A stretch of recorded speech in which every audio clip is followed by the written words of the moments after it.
부산영화제 프로그래머 강소원이라고 합니다. 지금 막바로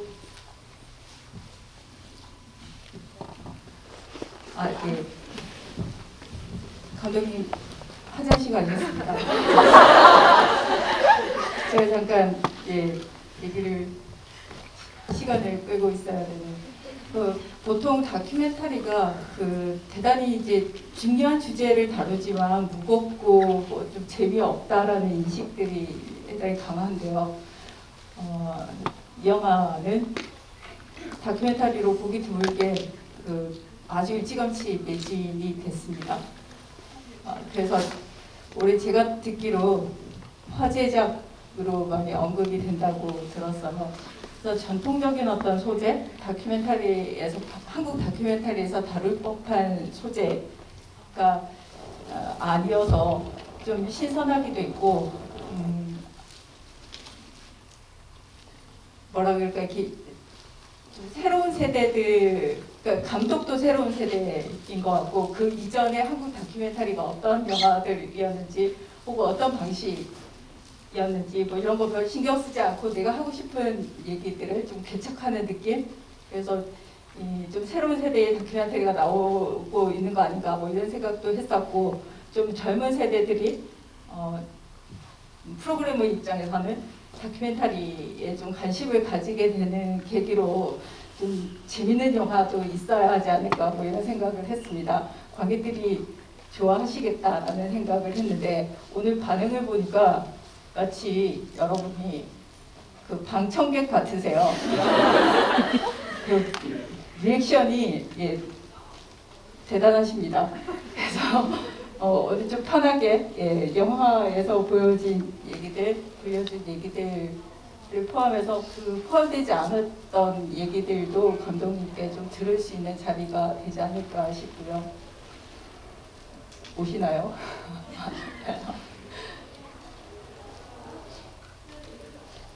제가 뭘 더 얘기할 수 있겠습니까? 참, 혹시 여기 객석에 이 영화에 출연하신 분 계실까요? 저 지금 일어나서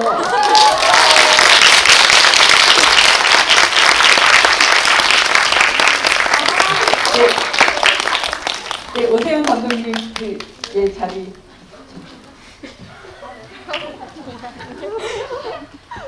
안녕하세요, 오세훈입니다.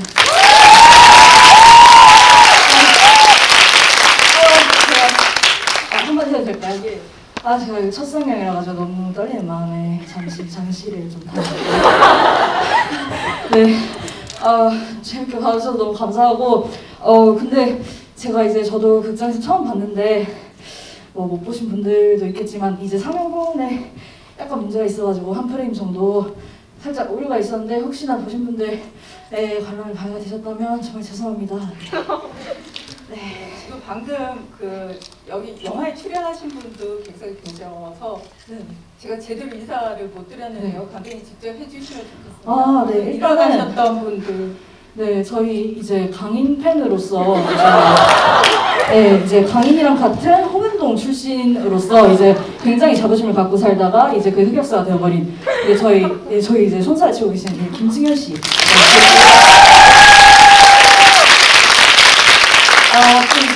존경하는 인물로 정약용 씨를 보고요. 또 제 자랑스러운 거제도 친구 이민경 씨. 또 차분하게 내가 좋아하는 거는 이미지였나, 내가 좋아하는 애도 남돌에 불과했다라고 언급해주신 우리 김지현 씨. 저희 초등학교 동창입니다. 네. 차분히? 차분하게 자리에 앉아서 얘기를 해보겠습니다. 게스트분은 마스크를 벗으셔도 돼요. 막바로 질문 받겠습니다. 손 들어주시면 저기 비닐 장갑과 마이크가 같이 가는데요. 비닐 장갑을 끼고 마이크로 질문을 해주시면 되겠습니다. 저 뒤쪽.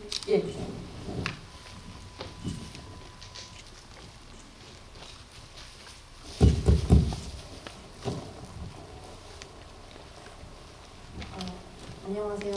너무 재밌고 한신 마음이 와닿는 영화를 만들어주셔서 감사합니다. 네, 전 지금 짧은 거 하나 더 있는데 우선 감독님 비밀번호나 혹시 핸드폰 뒷자리에 0221이라는 숫자가 들어가는지 궁금하고 처음에 다큐멘터리를 제작하시게 된 게 왜 그들의 남아있는 팬들은 어떻게 된 건가 이런 거를 찾으시면서 찍으신 것 같은데 뒤로 갈수록 뭔가 성공한 덕후, 성덕이라는 거에 진짜 의미는 뭘까 이런 거를 찾아가는 듯한 느낌이 들었거든요. 그래서 이거를 처음부터 딱 계획을 잡고 만드신 건지 아니면 찍으시면서 어느 순간부터 이런 결론 같은 거, 감독님 마음속에서 그런 게 생긴 건지 그런 게 궁금해요. 네. 일단 첫 번째 질문부터 대답을 드리자면은 되게 예리한 질문인데 이제 좀 그 팬분들은 다들 아시잖아요. 이제 오빠의 생일 그리고 뭐 오빠와 나의 기념일 약간 이런 것들이 모든 이제 뭐 통장 비밀번호부터 해가지고 모든 이제 뭐 중요한 그런 숫자들로 이제 활용이 되는데 사실 저도 최근까지도 이게 근데 제가 그 사람 좋아해서가 아니라 너무 제일 익숙한 숫자라서 0221이 이제 휴대폰 비밀번호였는데 근데 이제 그 0이랑 1, 2가 너무 떨어져 있다 보니 1, 2, 1로 바꿨어요. 그래서 약간 좀 바꾸고 싶기도 했고 저는 좀 이거 말해버려서 또 다시 바꿔야겠네요. 그리고 두 번째 질문에 대해서는요. 사실 영화를 처음 만들기 시작했을 때의 감정은 분노였습니다.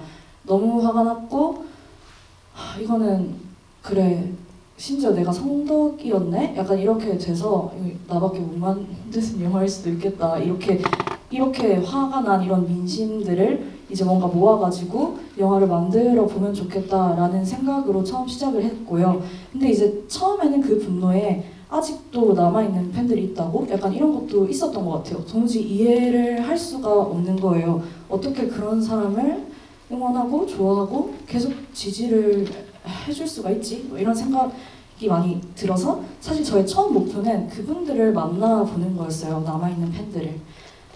근데 영화를 만들면서 제가 그분들이랑 과연 다른 사람인가? 뭐 이런 생각도 들었고 제가 그분들을 만나게 되면 뭔가 비난하고 조롱하고 그런 것밖에 그러니까 제가 그런 마음이 없더라도 그렇게밖에 안 보일 것 같다는 생각이 많이 들었거든요. 근데 이게 되게 뭔가 남아있는 팬분들을 제가 뭐 응원한다라는 건 아니지만 저는 그냥 그분들이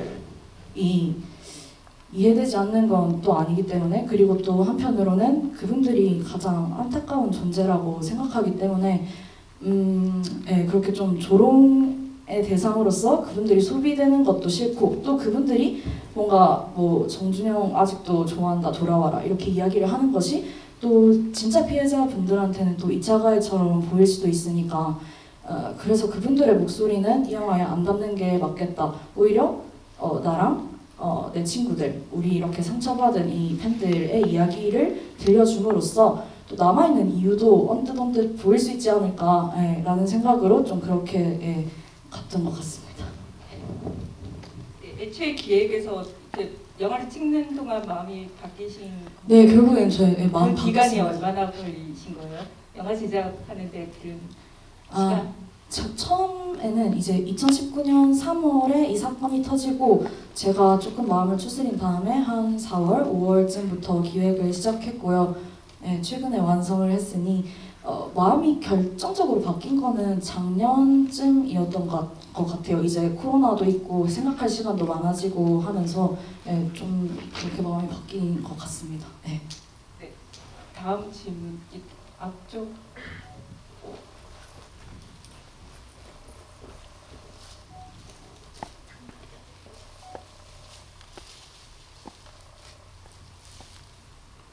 네, 영화 정말 잘 봤고요.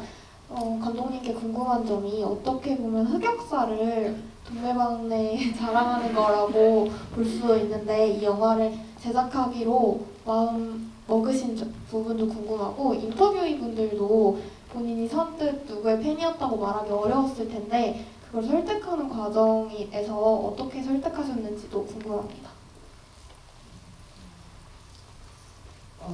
일단 흑역사를 가지고 영화를 만든다라는 거에 대해서는요. 사실 이게 뭔가 나중에 혹시나 누가 저한테 야, 너 정준영 팬이었더라? 이렇게 한 것보다 제가 먼저 그래 팬이었다 어쩔래 약간 그 약간 거를 배격사로 전환하기 쉽지 않을까? 라는 생각을 했고요. 그리고 이런 것들을 이제 친구들에게도 많이 어필을 하기도 했는데 사실은 여기 나오는 인터뷰 하신 분들이 물론 저희 엄마도 있지만 다 제 친구들이거든요. 그래서 아무래도 저희가 같은 마음들을 가지고 있고 또 이제 같은 마음을 가진 팬들이 저희 말고도 어마무시하게 많고 또 좀 안타깝게도 더 많아지고 있는 중이잖아요. 그래서 뭔가 우리 이야기를 들려주는 것으로 그분들에게 뭔가 좀 위로가 될 수도 있겠고 되게 속 시원한 일이 될 수도 있지 않을까? 우리가 왜 부끄러워야 되지? 죄 지은 놈이 부끄러워야지? 뭐 그런 생각으로 이렇게 말해도 되나? 그렇게 그런 생각으로 만들었습니다. 처음에는 이게 제가 봐도 좀 흑역사긴 하지만 이거 좀 재밌다는 생각. 제가 좀 웃음 욕심이 많아가지고 재밌네 이렇게 생각하고 시작했던 것도 있는 것 같아요. 네. 네, 다음 질문 이렇게 차례대로 하겠습니다.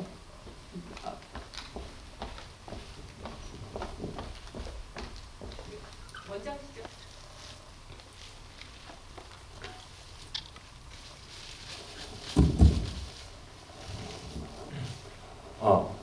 네, 감독님 안녕하세요. 영화 너무 잘 봤습니다. 정말 그 야외 극장 추가 편성이 시급하다고 생각하고요.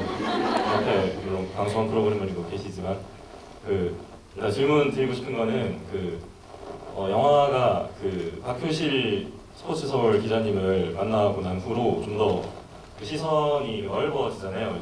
그 전에는 이제 또래 좀 아이돌 팬층을 찍었다면은 그 후에는 좀 더 이제 고령의 좀 다른 세대의 이제 박근혜 지지자분들을 찍으면서 좀 더 시선이 넓어졌다고 생각을 했는데 더 어떻게 보면은 조금 또 뭐 네가 왜 거기서 나와처럼 조금 영화가 산으로 갈 수도 있는 포인트가 될 수도 있었다는 생각이 들었거든요. 그래서 좀 거기 이제 전환하는 과정에서 좀 고민 같은 거 없으셨는지 왜냐하면 또 한예종 제작이신 걸로 알고 있는데 학교 내부에서의 좀 피드백 같은 것도 있었을 것 같아서 좀 그쪽에 대한 이야기를 들려주셨으면 좋겠습니다. 네. 뒤에 이야기부터 먼저 하자면은 제가 뭐 학교를 다니고 있기는 하지만 제가 영화과에 재학 중이라서 다큐멘터리를 전문으로 가르쳐 주시는 그런 수업은 사실 없거든요. 그래서 저는 이 영화를 만들기로 결심을 하고 이제 학교를 3학기 정도를 다니고 쭉 이제 휴학을 하고 그냥 혼자 이렇게 했어요. 그래서 학교에서의 어떤 피드백 뭐 이런 거는 사실 없었지만 그래도 뭐 학교에서 만난 좋은 친구들한테서 뭐 피드백을 받고 뭐 그런 것도 있었죠. 근데 사실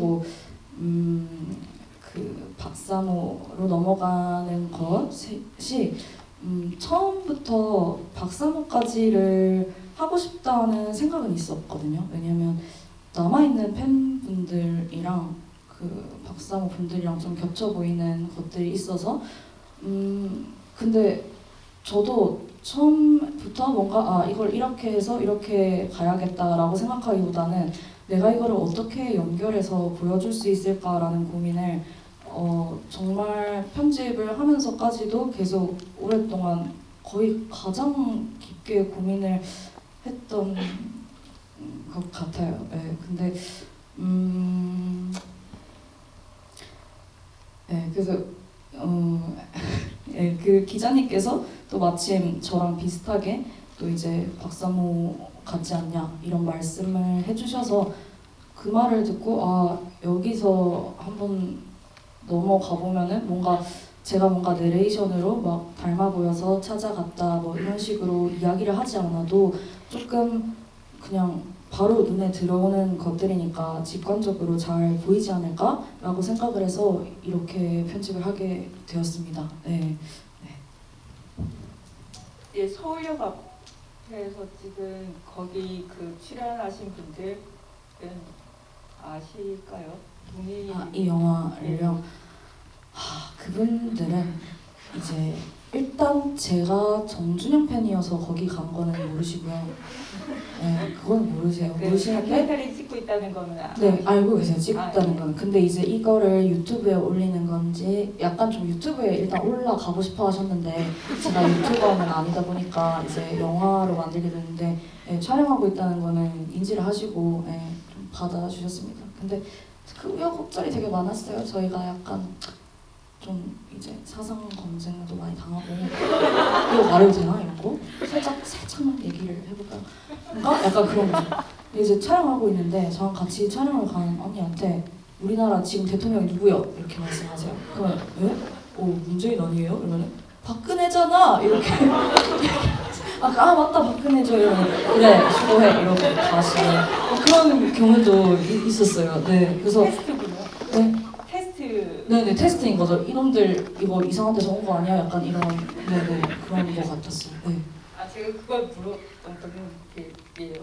혹시 소란 법적 문제들이 생길까? 근데 뭐 감독이 잘 진심으로 사과를 하셨으니 영화는 저도 크게 놓아지는 않으실 것 같다는 생각이 듭니다. 그 질문.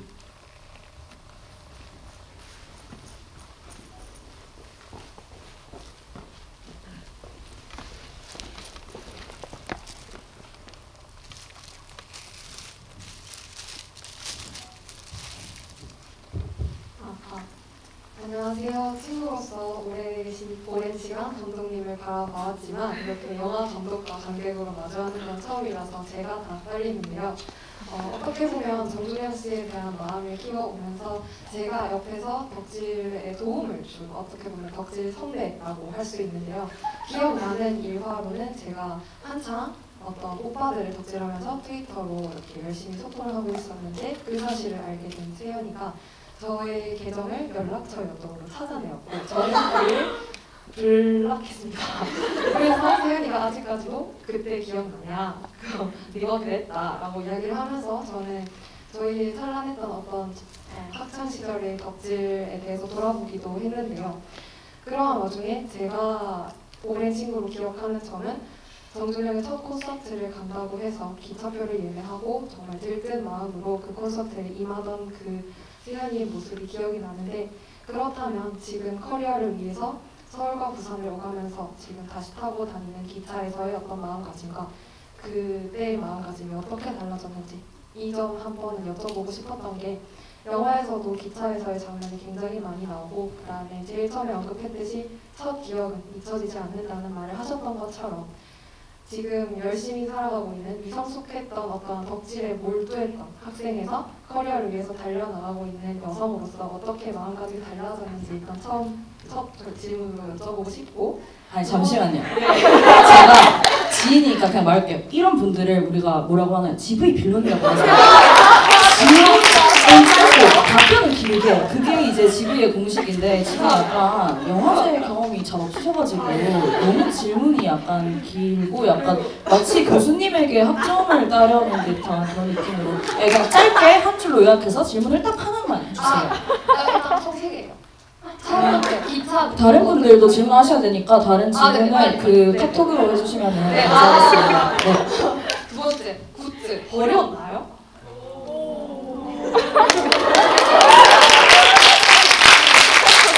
세 번째, 다현씨 굿즈 버렸나요? 잠시만요. 그 굿즈에 대한 그러니까 잠깐만, 일단- 본인의 굿즈 버렸나요? 다현씨 굿즈 버렸나요? 일단 다 하시고요. 일단은 하시죠. 굿즈에 대한 거에 대답을 할게요. 저분 마이크는 이제 뺏어주시고요. 이게 제가 굿즈를 버린 거나 다름없어요. 그게 아니라 여러분 사실 그렇습니다. 우리 영화에 제가 이제 그 굿즈들을 소각하는 장면은 나오지 않았어요. 그렇죠? 그래서 이제 이 굿즈의 행방은 이제 미궁 속으로 빠진 거예요. 그렇지만 저는 이제 이 사람의 팬이었던 사람이기 이전에 이 영화의 감독으로서 혹시라도 그때 촬영한 촬영본이 이제 날아가 버리면 어떡하지? 다시 찍어야 되니까 또 이제 제가 아니 변명이 아니라 진짜로. 그래서 제가 이제 캐리어 이제 한 이 정도 되는 캐리어 한 개 다 들어있거든요. 그걸 이제 그냥 다락에다가 또 이제 그 마법의 다락에다가 이렇게 딱 놔뒀습니다. 아 절대 열어보지 않고 아 진짜로 아니 되게 지금 저를 되게 의심하시는데 저 진짜 관심 없어요. 네 관심 없고요. 뭐 원하신다면 다음에 또 이제 뭐 그 성덕 2를 찍어서 정말로 이제 불태우는 장면을 촬영하겠습니다. 결론은 안 버렸다. 다은 씨도 안 버렸다. 네, 다음 질문 있겠습니다. 친구분 아니시죠?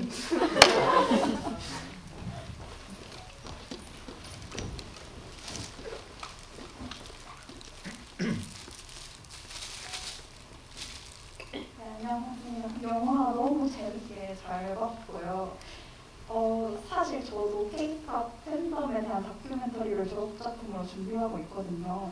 어떤 그 엠넷에 한 그 오디션 프로그램으로 이제 발생된 수많은 빛을 보지 못한 아이돌 팬들에 대한 이야기인데 제가 제일 지금 걱정이 되는 부분이 아무래도 팬들의 이야기를 듣다 보면 좋은 이야기만 나오는 것은 분명 아니란 말이죠.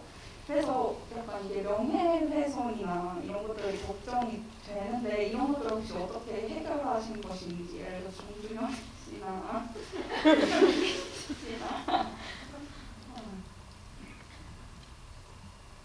이게 사실적시 명예훼손이라는 법이 또 있잖아요. 네. 저 그걸 항상 염두에 두고 이제 제가 또 밤에 자기 전에 항상 고소당하면 어떡하지? 아니면은 늦은 밤에 집에 가는 길에 혹시 누가 나를 봤다로 후려치면 어떡하지? 이런 상상들을 하곤 했어요. 근데 제가 또 뭐 법적 자문을 안 받아본 것도 아닌데 이런 영화가 나온 적이 없다 보니까 조금 변호사분들도 당황하시더라고요. 그래서 뭐 주변에서는 약간 우스갯소리로 정준영한테 고소당하면 성덕2를 찍어라 이렇게 말씀들을 많이 하시는데요.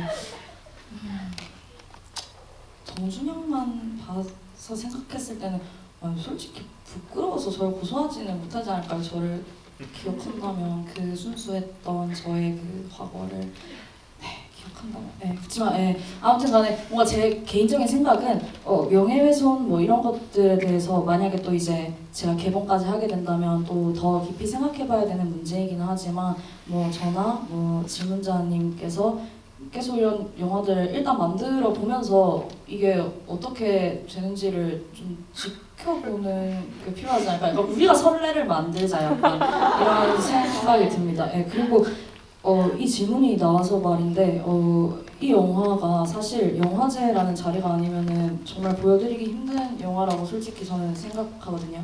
그러니까 지금의 버전에서는 뭔가 말씀하셨듯이 뭐 명예훼손이라던가 뭐 조금 위험한 부분들이 있을 수 있으니까 그래서 그래서 감사하고 저도 또 방법을 많이 고민을 해보도록 하겠습니다. 다음 질문 이쪽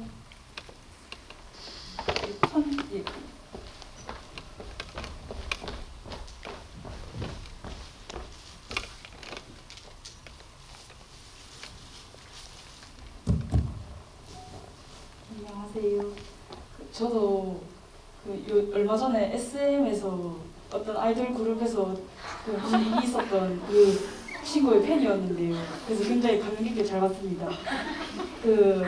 어딘가에 계시는 그 정준영 씨가 이 영화를 꼭 보셨으면 하는지, 그리고 곁이 아니라 오랫동안 지켜보셨으니까 만약에 그분이 이 영화를 보신다면 어떤 감정을 느끼실 것 같은지가 궁금합니다. 어머니가 말씀해 주셨지만 감독님의 생각도 궁금합니다. 일단은 심심한 위로의 말씀을 전하고요. 정준영이 봤으면 좋겠냐. 사실 저는 이 영화를 그분들이 각성했으면 좋겠다, 보고 반성해라 이런 마음보다는 정말 팬들을 위해서 만든 영화라고 생각합니다. 제가 만들고 싶어서 만든 거긴 하지만 팬분들이 보고 어떤 반응들을 보이실지, 팬분들이 어떻게 생각하실지 그거를 가장 최우선으로 염두에 뒀기 때문에 사실 그분이 보든 말든 별로 상관은 없지만 만약에 본다면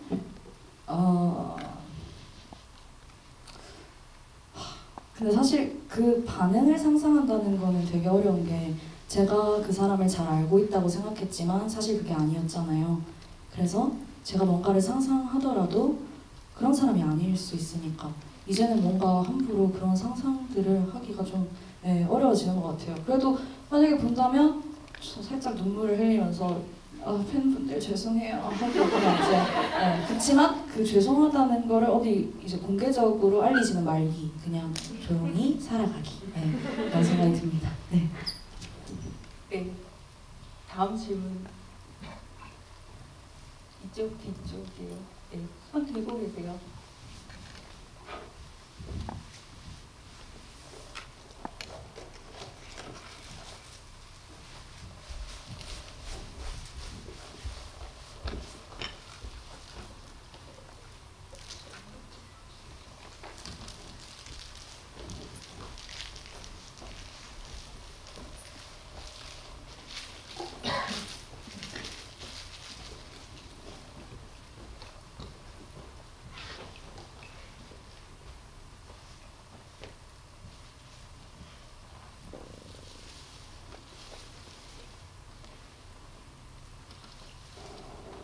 네. 일단 다큐멘터리를 웃으면서 볼 수 있다는 게 굉장히 행복한 경험이었던 것 같습니다. 아까 친구분이 물으셨는데 뭔가 씹힌 것 같은데 제가 궁금해가지고 처음에는 이제 정준영 보러 서울에 갈 때 기차를 타다가 이제 나중에는 촬영을 하면서 기차를 타고 다니는데 그 기차 장면이 굉장히 많이 나오잖아요. 그 기차의 내부를 찍으면서 그러니까 이게 나레이션이 나오는 컷 말고 그러니까 더한 의미를 가지고 있었는지, 그러니까 어떤 마음으로 기차를 타고 다니셨는지가 궁금하고, 그리고 뭔가 아이돌 팬 문화 자체에 대해서는 긍정적으로 이 영화에서 다루는 것 같은데, 그러니까 팬 덕질을 하는 것 자체는, 근데 그거 자체에 대한 뭔가 안 좋은 점들도 있는데 그런 것들에 대해서는 어떻게 생각하셨는지 궁금합니다. 일단 기차에 대해서는요. 제가 기차 타는 것 자체를 되게 좋아하기도 하고 서울, 부산을 오가면서 지내다 보니까 또 되게 많이 타기도 하거든요. 근데 매번 그럴 순 없지만 기차를 탈 때마다 처음 기차 탔을 때가 생각이 나더라고요, 저는. 그래서 좀 그 사람을 생각할 때도 있고 그때 나를 생각할 때도 있고, 근데 또 지금의 나는 그때의 나에 대한 영화를 만들고 있기도 하고, 그러니까 기차를 타고 있는 시간 동안에 되게 생각을 많이 했던 것 같아요. 내레이션에 나오는 생각들도 있고 뭐 이제 여러 가지 고민 같은 것들, 그리고 뭔가 기차 안에 있을 때는 제가 오롯이 약간 혼자 있는 시간이잖아요. 바깥 풍경을 또 흘러가는 풍경들을 보면서. 그래서 뭔가 좀 실제로 내레이션에 나온 것들을 기차에서 쓰기도 많이 했고, 뭔가 그냥 생각을 할 수 있는 시간이니까. 그리고 저는 이 영화를 기행문이라고 생각하고 만들었어요. 제가 이 친구들을 찾아 나서는 여정이라고 생각을 했기 때문에 이 이동을 하는 장면들이 나름대로 필요하다고 생각해서 여러 번 넣게 되었습니다. 네. 그리고 두 번째 질문은 이 덕질의 부정적인 면에 대해서 어떻게 생각하냐? 라는 질문 맞으신가요? 맞나요?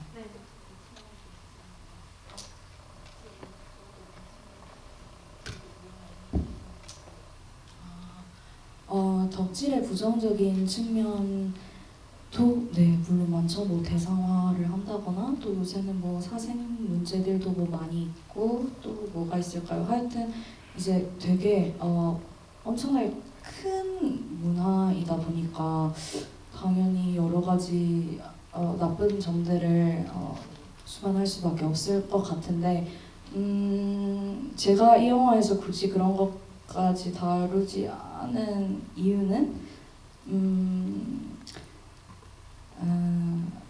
어쨌든 약간 그 얘기는 조금 다른 내용이라고 약간 생각을 저는 했던 것 같아요. 이 팬들 내부적인 어떤 문제들보다는 지금은 그 스타의 문제와 그 뒤의 팬들에 대한 영화이다 보니 조금 그런 부분들은 다루기가 조금 약간 조금 그렇습니다. 네, 다루기가 좀 네, 이제 마지막 질문이 될 것 같습니다. 짧은 2개 말고요. 짧은 질문 딱 하나만. 저 뒤쪽에 네.